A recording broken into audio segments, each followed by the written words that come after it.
Follow-up lang po dun sa question about Bato, maglo-launch sila ng sarili nilang investigation po and i-invite si PRRD. Tingin niyo po ba magiging fair si Senator Bato dun po sa magiging pagdinig ng Senado, lalo na siya mismo po yung nadidiin sa issue ng war on drugs? Hindi. Paano niyo pa nasabi, sir?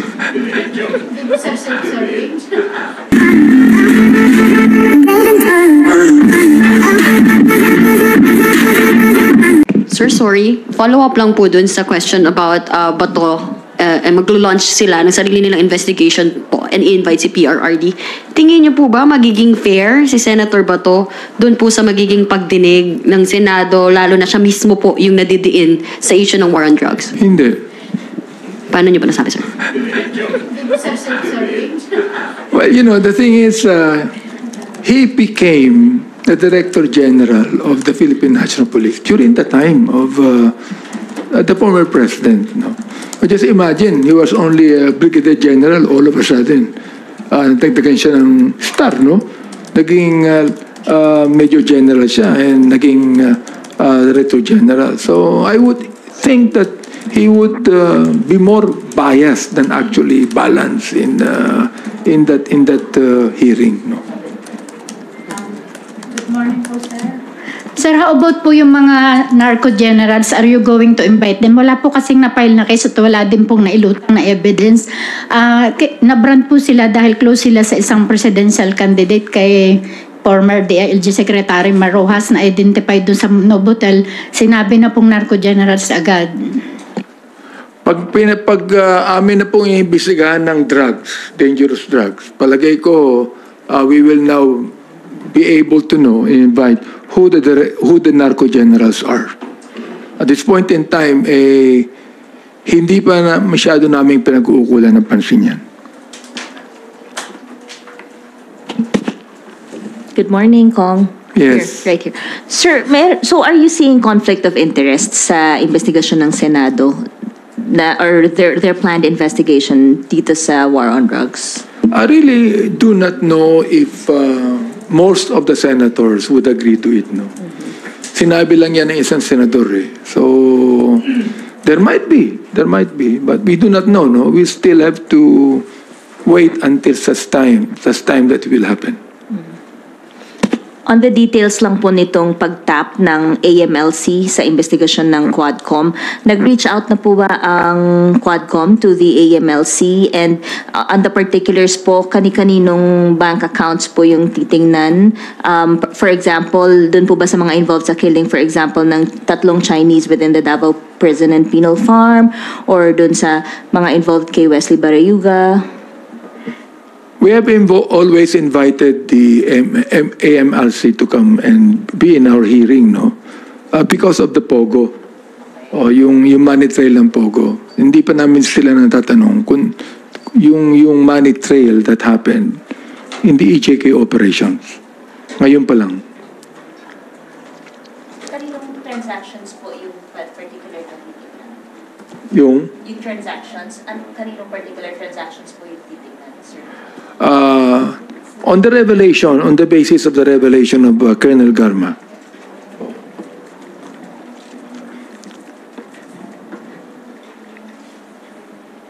Yung bank account po ni Bobby, ay ni Pedro, Peter Pamungao, may mga nabanggit kasi ba? Oo, yung Peter, no? In fact, we are actually looking at the possibility of inviting him to come. Kung sino man yung Peter na yun. Wala nakakakilala kung sino siya eh.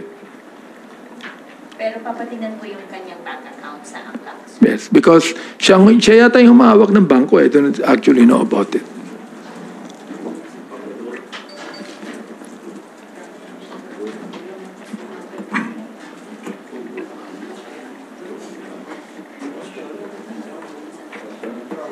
Sir, yung mga banks papatawag din ba natin? Sir, kasi doon sa affidavit ni Garma, naka-specify yung mga banks eh. May mga banks po na specify doon sa affidavit. Papatawag din po ba natin sila?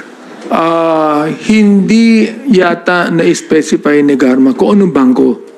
Pero sinabi niya na mayroong bangko. So we're gonna find out kung anong bangko yan. Pag nakita namin, nalaman namin kung anong bangko talaga yan, well, of course, papatawag po namin yan. Sa affidavit Sir, yung may Metro Bank, BPI, tsaka... Kung naka-specify yan, we will call on them. Definitely. You don't see naman na magiging hurdle yung bank secrecy law, ganyan, wala naman. Hindi naman siguro. I mean, I think the AMLA would know about it. I think that the bank will be honest about the transactions. Sir, pero may ano na kasi sir, even yung sa Intel funds, parang hindi pa talaga concrete yung what we know right now. Sa tingin niyo, sir, in the next hearing, malilink na yung possible sources na STL, POGO, and yung Intel funds? Sa tingin niyo, mabubuksan na po doon o medyo... In our hearing, there'll be no let up, no? Ibig sabihin, talagang hindi lang namin tatapusin ito. But we will do everything we can to let the people know kung talagang ano nangyari dyan. Kasi sinimulan na namin eh. And of course, this is about politics, no? The thing is, we would like the people to know na talagang kami gagawin namin na lahat para ma-expose lahat itong mga shenanigans na ito, ma-expose lahat itong mga illegal na gawain ito.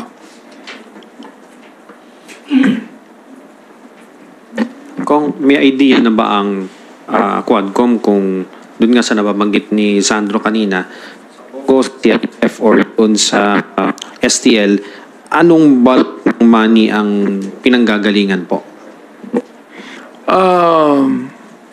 Kung may idea kami, meron, no? Although we cannot say pa definitely kung ano yun, no? Kahit nasa Pogo may mga iimbitahan kaming bangko tungkol dyan to be able to find out the money trail. Pero hindi pa ngayon, pag pinag-usapan ng GH, kasi umaabot kami ng hating gabi, no? Just to talk about a certain topic, no? So, tingnan natin kung halimbawa masasabi ko sa Quadcom na okay, sa ating next hearing pag-usapan natin ng AJK and then Pogo. Pero kung when it comes dun sa reward system, ano kaya ang nagagamit na pera doon? Intelligence fund, Pogo money, STL? Sinabi ko na possibility na lahat nagagamit yan Oo. STL, Pogo fund, nagagamit din dyan Kasi pag operational expenses yan, pwede mo gamitin yung confidential fund yan Oo, nakalagat talaga dyan. Just would like to find out magkano ba ang nagamit yan, saan ginamit yan. Sir, may amount tayo? Meron tayong estimate kung magkano lang? Wala pa wala pa kaming estimate kung magkano. Ang inaano namin ganito Kasi sinabi ni Garma, tiered yan 3 level yan Ano? So, pag sinasabi namin, ilan ba ang pinatay? For example, like, merong pinatay na mayor, merong pinatay na abot ng, I do not know pero malaki.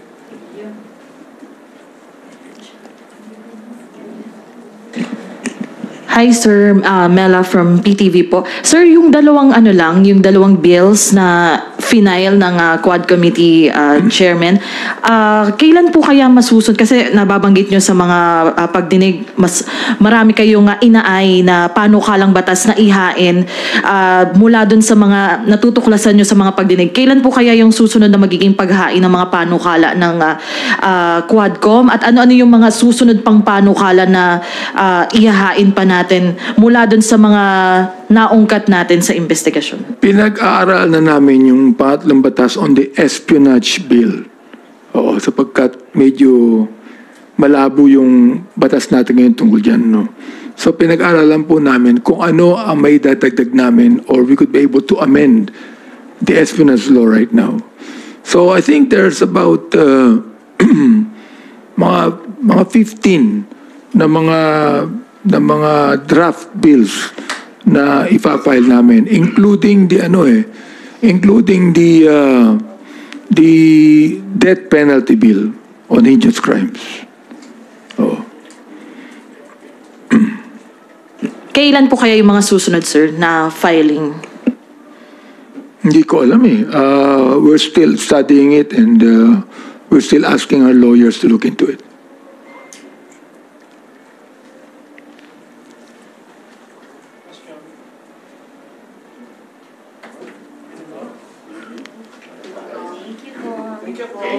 Salamat. Can I just say something? Gusto ko lang magpasalamat po sa ating mga kababayan, no?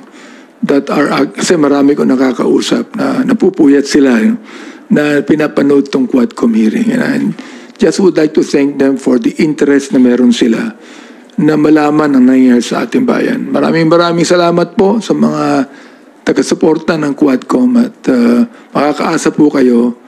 We'll do everything we can for our own country, para po sa ating bayan. Maraming salamat po sa inyo lahat.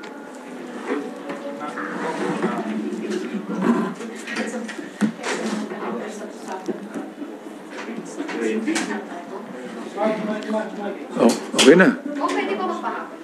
Sige.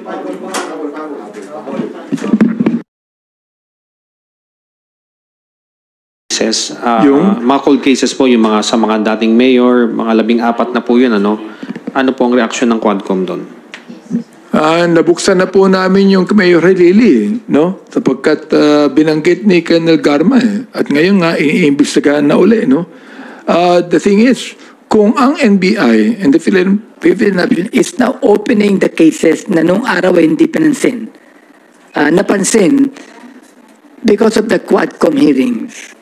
Baka meron pa kami bubuksan na ilang mga nangyari mga injustices na dapat malaman ng taong bayan at dapat buksan uli. Oo, sapagkat ito hindi na napag-usapan, no? We would like all of those cases that we feel are injustices, we feel na hindi nagkaroon ng due process, na mabuksan uli po ito at maimbestigahan. Sir, last na lang, tingin niyo po ba dapat na po tayo ulit mag-rejoin ang Pilipinas sa ICC? Unang-una pa ako na na-declare nung nagkakaroon kami ng hearing ng human rights na I'm not going to allow the ICC na pakialaman kami, no. They can do their own investigation. Hindi kami nakikialam sa kanila. They have the right to have their own investigation. We have the right of our own, and we are not going to submit our documents to them, no. Although public naman yung hearing namin, kaya palagay ko narinig na lahat ng nangyayari. I don't think there'll be walang possibility for them to join us in the hearings. I mean the Philippines, yeah. Kasi di ba sir, No, tayo? sabi ng ating Pangulo, hindi. So we respect the decision of the President for not actually rejoining the ICC. Nirespeto namin siya because only the President can do that. Sir, do you think he can change his mind? Malayo pa naman ang 2020. I really do not know. Hindi ko alam ang mind ng ating Pangulo. I don't know. Okay lang sa akin yun kasi sinabi naman niya na even if we do not rejoin the ICC, that the ICC has the right to investigate. So, siguro okay na yan.